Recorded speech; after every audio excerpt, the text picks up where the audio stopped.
We continue now with the Treasury of Scripture knowledge. And what we're going to do is go to the book of Deuteronomy, chapter 20. One thing that he does in here, by the way, he uses Roman numerals for the chapter numbers in the Bible. So you have to know Roman numerals to get there. Also, what he does, before each section, he will tell you what that section is about.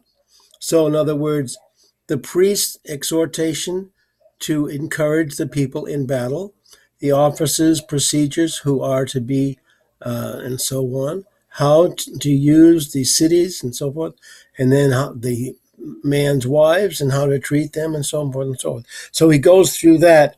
And then, now, for example, when you get to a verse in the Bible, for example, verse 1, the word cast out. Now, that word has several references. And then horses, the next word, has several references. And then the Lord, and that has several references. So that's just in the first verse, 3 words that have specific meaning that are used in this section. Now, here's another thing that happens in here, which is quite interesting, is the fact that when you get to a certain section that might have a specific meaning to the cultural context in which it was written, he will have that for you as well. For example, when you come to verse 7, where it says, betrothed a wife.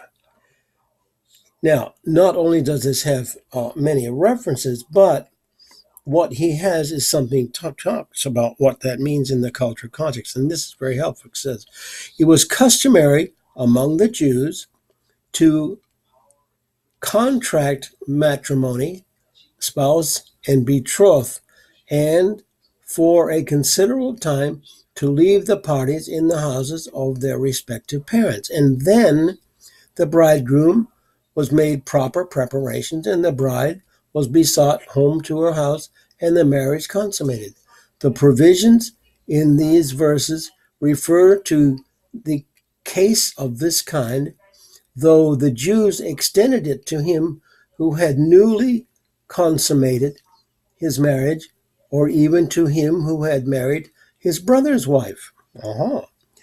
It was destined in particular hardship for a person to be obligated to do battle, and who left his house unfinished, newly purchased land, and contracted marriages. Now, that goes on to other verses that have to do with that. And then verse 10, then proclaim, that has all, and then tributaries, that has a lot of verses, and so forth. And then when it comes, thou shalt not. Now this comes to the idea of a tree, thou shalt not. Then it gives in Matthew, and you'll notice in Luke and in John, for a tree, etc., or for a man, the tree of the field is to be employed in siege.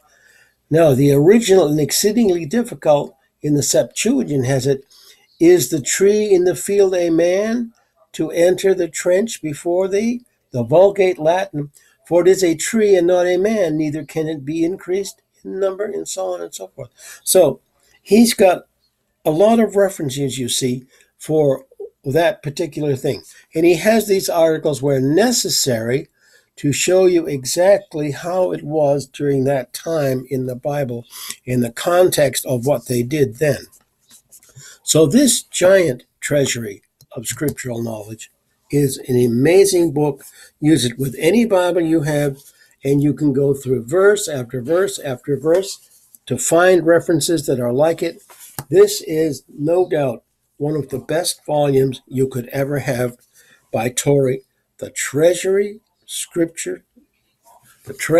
of Scripture knowledge. I hope all of you have a chance to get this wonderful book for your study of the Bible.